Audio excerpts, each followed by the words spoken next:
us being a national center was we were growing, aging rapidly, and not many universities has this area of gerontology. And then we have been doing research in gerontology since 2002.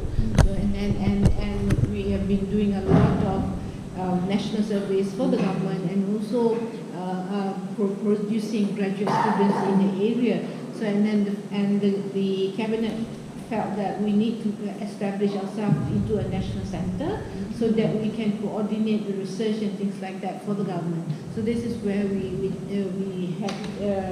were established, and our paper for the upgrading was established by the Ministry of Science, Ministry of Women, and also the Ministry of Education. So the three ministries together were established the paper for the endorsement of the cabinet to become a national center. Because usually national centers are either at their own ministry, and also they will be part of the ministry. So when we were established, they felt that they have analyzed the institute that is under one ministry, and usually it is very costly for the ministry to run an institute like this, because the effectiveness of an institute without linking to education with faculties is quite tough, because you don't have new resources. For example, for us, we have the students to work for us to do research and things like that, because we have just opposite us is the Agriculture Research Institute, so they have their own officers and they don't produce much because they don't have students. They only have officers.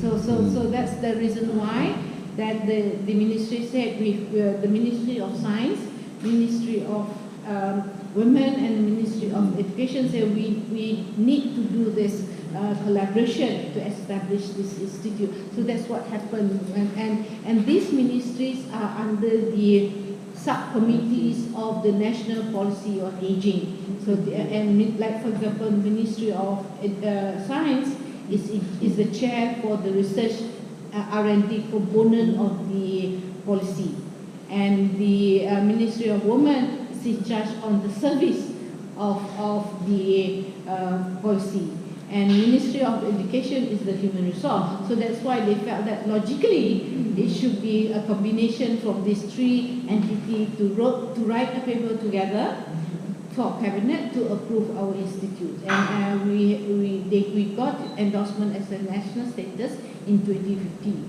So we've been doing a lot of research for the government, a lot of national research, and we also produce graduate students for masters and PhD level in gerontology, gerontechnology, and medical gerontology. So three fields. So we are really very multidisciplinary.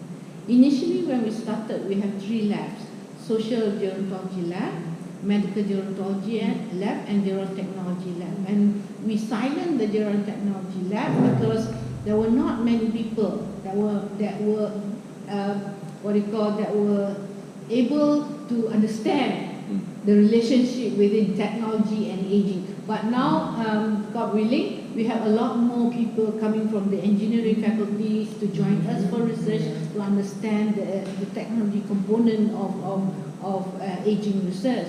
So we have our colleagues here from the engineering, and we have now a couple of research in the engineering. And initially, when we had the gerontechnology lab, we only do the soft component. For example, like we had to know the service utility and ergonomics part of it, and like nothing product development. So now we move to product development. So we have research on what? We have research on toilets, we have research on walkability, and we have research on things, and we also have research on exoskeleton. So we have been doing that with the engineering faculty. So it was quite tough for us, for me especially, to pull the engineering people to understand the need, how they can apply the engineering knowledge to aging. So and God willing, now they understand how they can use the skill for this.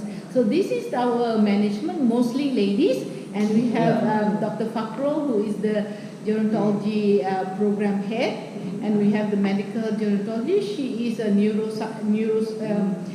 She's a medical person in neuroscience, and we have Dr. Sharifah in social gerontology. She's a consumption economist. So we and myself in developmental side, and we have Dr. Anu. She is an engineer in computer. She is electrical engineering. She's an electrical engineer. So the management itself is already multidisciplinary in the area. So, and then we have the administration and research associates, and that is our focus areas in terms of program: economic, social, and cultural participation of older person. We have economic well-being in old age and intergenerational relationships. That's what we do. And for the research program on medical gerontology, we have age-related disability and technology. We have degenerative medicine and enabling design and assistive technology. That's what we focus on. Next. For the gerontechnology program, we were doing enabling environment for aging, product development, and we also do monitoring system. And we have not done wearable, but we are going towards that. And then we are doing more of gamification, and then the healthcare system and gamification. So slowly we are doing that, because we have Rahina also doing gamification. So we are working together with the Rahina and also people from the faculty of communication and languages to do that. Yeah. And this is our infrastructure. We have training labs, rehabilitation lab. We are setting up our day center. We have economic labs, we have computer lab, and then we have multimedia, physical function and food preparation lab, and social behavior lab, and the therapeutic garden. Because our therapeutic garden, because we had colleagues who graduated from Denmark in horticulture therapeutic garden. So she helps us with the design of the therapeutic garden here. So because she, when she was doing her PhD, she found the missing link from her professor's theory. So she was the one who was able to find the link between what her professor did and what she does for her own research to develop this field of therapeutic gardening. Because she does that with the health professionals in Denmark. So her major sorry? University. In Denmark, I'm not sure which university she's working in, but she does with the hospital, and she also does with day center and nursing center in Denmark to study the effect of garden on the well-being of the patient. Denmark has a very good smell and they have lovely right. Yes. So that's why we are building our garden, putting in more plants for aromatherapy. I know. Because I visited Denmark once or twice a year. Yes. I know many gardens. And I know many research over elder technology people in Copenhagen and in Odense and Aarhus. And I always visit Denmark this year in September. So big healthcare technology conference. Healthcare technology. Yes. Maybe I can link you with my colleague because she always goes to Denmark. Oh, really? Yes. And this is our program for our Gerontechnology Innovation Center. We have senior living village because we have a 7-acre lot. And we just work on these 4 acres. We have another 3 acres down the road, which will be in the future. We will develop a residential care unit. Right. Because we want to do a living lab. Because no point for us talking about not really experimenting what it is, and it's also difficult for us to go into existing institution and disturb their routine with our research and things like that. So that's why we rationalize with the Ministry of Education to provide us the money for us to do this building. So it has been how many years? 10 years, I think. In 2002 we requested this. That is in RMK 9. We only got this building in RMK 11. So how many years? 9, 10, 11, 3 RMKs, so about 15 years only we can get this building. So it's real hard work to convince the government to give the money for us to show this, that things can happen, that we need to study about aging, because they don't really believe why you want to study about aging and things like that, you know. So really, and for us, it's going to be a first teaching and living lab for us to do the different models of aged care. So we're trying. So hopefully, when we invited the Deputy Prime Minister to launch our building on the 23rd of September, hopefully by then we will already have our daycare center running in this institute. Yeah. And then right now we have a 4-room residential, but we are not doing residential yet. We're doing that for a show unit about the equipment that you should have in a residential center and things like that. Just because for us it is about knowledge, because people don't know about all these things. So we're just doing this to showcase that these are the things, simple things that you should have, and things that you shouldn't have, things like that, you know, just to provide knowledge and create awareness for people to look at aging and how to care about the aging person. So ours is really, because people always say, why you should bother about aging? People age, you know, why you bother, you know? But there are a lot of challenges now in terms of aging, and also because of the social changes that we are experiencing and things like that. So we need to understand that, and also our social infrastructure are not ready for aging. So when the social infrastructure are not ready, there will be a lot of crises and burden and conflicts between families and things like that, and how to care and things like that. So, and also our funding model is not there. Our funding model is not there. So how do you care for people when you don't have insurance and you don't even have enough for yourself to live? You know, what do you do? I'm sure we cannot depend on the government, you know, things like that. So how can we experiment? So hopefully our center can become the social innovation hub for us to experiment these things. Yeah.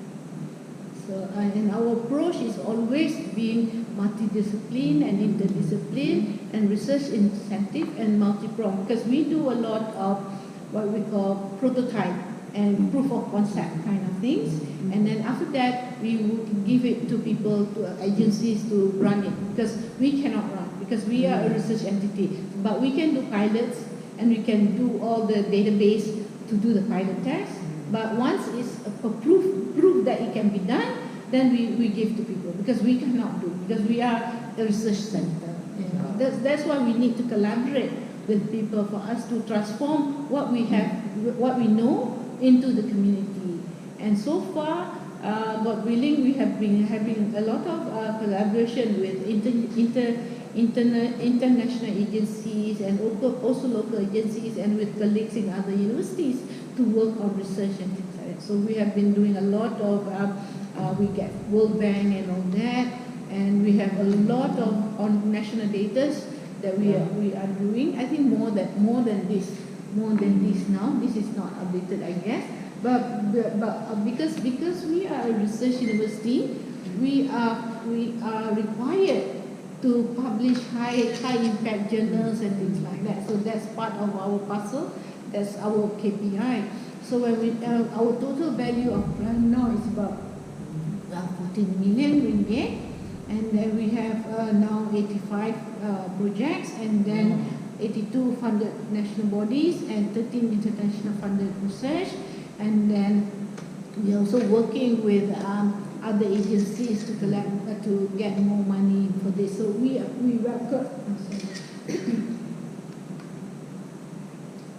welcome international collaboration. And we have 2 graduate programs, Masters of Science in Gerontology and Doctor of Philosophy in Gerontology. So earlier on when we started, we had a lot of Iranian students, because it was a G2G arrangement. So they came for gerontology. So we had a lot, about 20 of them, doing masters and PhD in gerontology. And we also teach a lot of our local academicians in gerontology, so they go back to their own university, they can teach the class. So that's what we have been doing. Yes. But I'm really very blessed actually. The university really believes that we can do things, because there's not many of us, but they believe that we can do so. And we have a lot of MOUs also in terms of international relationships to do this. And then we just signed with MBT, Medicine-Based Town, of the Institute of Anara, so that we can do NBT, and we will be working with them. We will have our first meeting with the Cyberjaya people, so that we can experiment out in the Cyberjaya. So that's what we do. We also have our networking with the local agencies, and then we are also. I'm a president of Gerontological Association of Malaysia. I was the pioneer secretary, and then I left the organization for quite a while when I was on study leave. Now I'm back into the association. So these are the international agencies, and we were involved in the WHO early research on integrated health response research on comparing 6 countries about how they responded to the health issues on aging. So we are involved in that also. And this is our signature program. With the funding from UNFPA, we started to do lifelong learning experimentation. Okay, and it's already been about 11 years now. And now, because for us to sustain the program, we make the association, we make the older person to establish an association called Lifelong Learning Association for Selangor and KL, so that they can run the program and they can also request funding. And our philosophy is for them is program for the older person by the older person, but we assist them in terms of finding places and lecturers and things like that. So it's been going on for quite a while. And we also have the financial empowerment for mature women under the United Way World. We have 5 modules on different aspects of money management, and the training is for 5 months, every 2 hours a week.